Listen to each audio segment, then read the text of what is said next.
Okay, here we go. Kinesiology 231, Module 7, training load. This is an extension of the original conversation regarding training load in the book, and this will be specific to how you can evaluate the response of the body to the external stressors. So really what we're talking about here is kind of like the internal training load as defined by the book, responding to external training load. So with this, there's a stressor that we're applying to the human body. We're trying to get a response. Too much, no good. Too little, no good. Just right, kind of that Goldilocks region is what we're looking for to get the response that we want. But there's different ways to evaluate how the stress is being processed. And I mean, we can come up with the rep and set schemes and do periodization all we want. All wonderful things. I'm a big fan of those. But when you look at it in terms of stressor and how that's being processed through the system, you know, our bodies have to process that stress. And as noted earlier, in some regard, it doesn't matter if it's a spear coming at your forehead or it's a family issue or it's some type of financial issue at home. Our bodies have to process stress, and our bodies kind of interpret that stress very similarly, even though it might be different from different originating sources. So with that, you have to kind of look at this and go, okay, what are some very objective ways to evaluate and what are some subjective ways? And this is not going to be exhaustive, but this will give you insight to a couple different ones.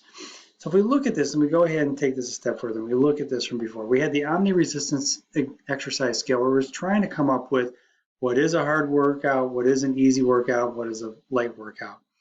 Another way you can do this is the RPE. Now the RPE is perceived exertion, and it's perceived by the person doing the activity. And I'll tell you, people who have not worked out in quite some time, when you have them walking around a track and they're breathy and they have difficulty keeping up, while that might be a 1 for you and I, it might be a 4 to a 6 for that person who's not exercised in a while. So realize, you know, this is such a relative scale that you have to kind of weigh this and be able to accommodate for the person that's in front of you and their history or lack thereof in working out. You also have an RPE that starts at 6 and goes up to 20.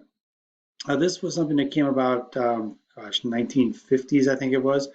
And where this correlates is with the RPE itself. It's a real easy way to multiply by 10 and come up with what would be the theoretical heart rate for that person. And so with this, if somebody's at a 15, they're at 150 beats per minute. The challenge you have is we know that the maximal heart rate becomes age adjusted as we get older. We also know that maximal heart rate will kind of lose in terms of its not value, if you will, but in terms of its ability to really correctly calculate degree of difficulty in RPE when you have somebody who's very fit in front of you who maybe does triathlons versus somebody who's very deconditioned. Somewhat hard will look different to each one of those. So you have to kind of weigh this because somebody who is very highly conditioned and has a resting heart rate of maybe 50, to bring them into a hard workout, even though they might be 50 years old, what would be a 17 for them would be unbelievably hard for somebody who, for example, is 50 years old and is deconditioned. So just remember, it's relative to that person that's in front of you and also relative to the body of work that they bring with them. I can't stress that enough. So let's take this a step further. You have a company called MyZone. Like MyZone is a wearable, and their wearables, you can either go chest strap around a wrist, and they have a point system. And this is a real easy way to calculate kind of overall work. So with MyZone, when you're working out, if you have a very low activity, maybe 50 to 59, it's 1 metabolic equivalent point, 1 MEP. 60 to 69, 70 to 79, 80 to 89, 90 to 99. So you have 1 MEP, 2 MEP, 3 MEPs, and then it goes 4 and 4. Once you're over anaerobic threshold, it stays at 4 metabolic equivalent points. But where this becomes important, and I want to point this out, is if my deconditioned person is wearing a MyZone wearable or any other wearable that uses this type of format, we can have them work at 80% relative to them and have them work at a zone that's 80% or better for their background and experience and what's familiar to them. And when I have my 50-year-old person who's deconditioned and comes in and has never worked out, by having them walk on the track, they might get, depending on how brisk our walk, they might get to that 80%. Whereas our triathlete, for example, might need to run on the track to get to 80%. So what I like about using heart rate percentages is the fact that it's relative to the person, especially if we use heart rate formulas that are inclusive of obviously age, resting heart rate.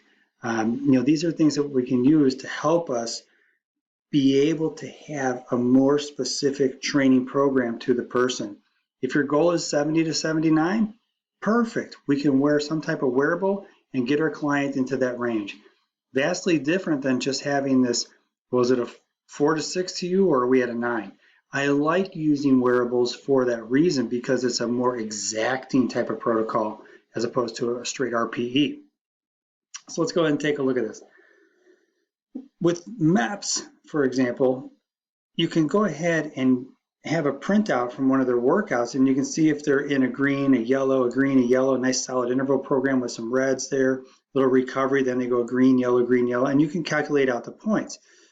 So it becomes a matter of how many points did they earn over the course of the workout, and then it also becomes a conversation of what percentage of time was spent in the red, what percentage of time was spent in the yellow. If it was a predominantly blue workout, it's a pretty easy workout. Now, you can utilize this as a format, if you will, if you want to use heart rate with your person, or even RPE, right? You can kind of use that once you become a little more comfortable in terms of having a dialogue with your client regarding what is hard and what is easy. And when they get more accustomed and to the point where they're fit enough, you can really dial in the different RPE levels. But with newer people, they're going through the learning curve of what is hard, what is easy.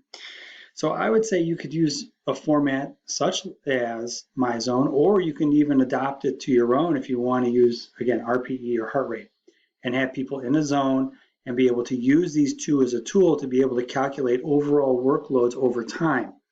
And if a person is like in yellow and red all the way through, they had a hard workout. I don't care what their starting off point was. They had a really hard workout the entire time. So let's go ahead and take this into heart rate variability. And this has become more prevalent and predominant in the fitness industry, because there was a point where, it's been around, but there was a point where it was very clinical in nature, and it was difficult to be able to evaluate heart rate variability, because you had to have electrodes on, you had to be able to have a 12 lead on, you had to be able to evaluate the person. But now you can have a wearable on your wrist or a chest strap on and be able to evaluate this. And what this really does is it evaluates the autonomic nervous system, and it helps you understand if a person is upregulated in a particular area. Are they more fight or flight, or are they more rest and digest? Are they more on the sympathetic nervous system side or the parasympathetic nervous system side? And in the book, if we take this back to like page 8, you had it way back, they speak to this, but they don't speak to it in terms of heart rate variability, but they talk about the autonomic nervous system, and they talk about the difference between fight or flight and also the parasympathetic nervous system. And what I like about it is they have a couple different sidebars in here, but also, they describe it in terms of how when you upregulate one side, it keeps the heart rate low, and in the other, you have an upregulation in the fight or flight side. Now, the point you have to make with your people, and I can tell you, I used to run track in college, and I ran the 400, and that's a grinder. You get to the last 100 meters, and it's just all about hanging on. But we did things training-wise to be able to try to quiet that stress response that we were feeling, even though in a very stressful environment. So, for example, those last 100 meters, I was aware of people running next to me, and I was on the track, and I was aware of the weather and everything else. But laid out in front of me in my head, I was very much visualizing a restful place from my youth. We grew up on a lake, there was a rope swing, and I was just visualizing being on the lake and the rope swing as a young boy during the last 100 meters to try to quiet my fight or flight and be more rest and digest to allow my body to be able to function. And I can tell you the book does a good job here in mapping this out.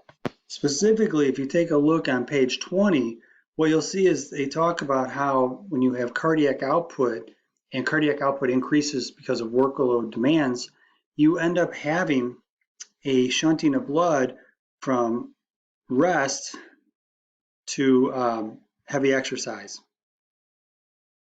So here, you have resting or heavy exercise, and you get an idea in terms of the requirements and where blood is actually allocated and how it goes from maybe 15 to 20% in rest and digest for the muscles to 70 or 80% when you're in heavy exercise. So it gives you an idea of how the blood actually gets redirected and cardiac output is kicked up during that time.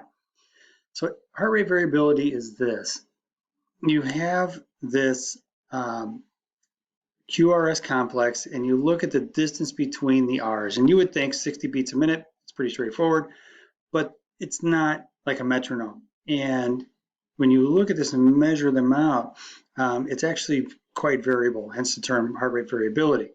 So you have to look at this now. If you take this, there's a great interpretation I found online. You look at the milliseconds in between each R, R1, R2, R3, R4, R5, R6, for this example, you can see that there's a milliseconds of difference between each one. That is the variability that we're talking about.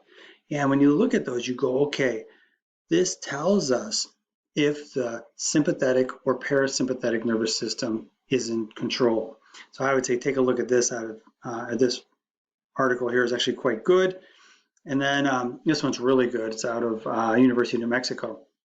And they do a great job of explaining just what goes into heart rate variability and how, when you start talking about training people, you can take them into functional overreach, which is good. You're pushing them beyond their known limits. But if you do so for too long, you'll take them into an overtrained state.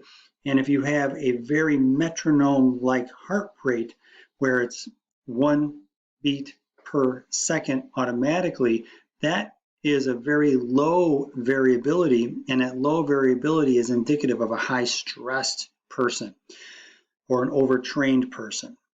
So the other part of this is when your person comes in, you just have to do a quick subjective evaluation, right? Ask them how they're doing, what's going on in their lives, etc. But the problem you have is this is very much subjective, and it's a self-evaluation by the person, but it still has its place. So when you meet with your clients or meet with your athletes, it's a readiness type of questionnaire. How'd you sleep last night? How you doing? Did you eat anything today? How much water did you have? Any new injuries? Any stresses going on? As I write this, we're going into the week before finals, and I can tell you that's a high stress environment for student athletes. So you have to be able to be smart enough to accommodate your programming to bring down some of the training parameters, because you're going to have your people test out during the very week they're testing out in all their classes, theoretically, right? Because they're basically going through finals week, and have a final in the weight room. It doesn't make sense. So you have to be able to lay out your testing to accommodate these exogenous variables: work, life, school, family, all these things that might have a negative stress effect on the person. So from a programming standpoint, and you start to talk with the people, you can program these things out, you can map these things out, but you still need to have some tools to be able to evaluate, whether it's a heart rate variability evaluation, whether it's a readiness questionnaire, or when you work with your people in the moment at that time, you determine where they are in terms of their heart rate and how many metabolic equivalent points, if you want to use that terminology, were achieved in a particular workout. All tools, very good tools that you can use that are at your disposal to be able to work not only in a micro type of environment where you're working out in that workout session with your client. It could also be more on a meso scale where you're evaluating if you have somebody in functional overreach or overtrained. And then you can look at it on a much bigger scale as you're programming out where you want your stressors and how you want to apply those stressors to the training environment to get the desired responses that you want out of your client or your athlete. All right, guys, thank you so much.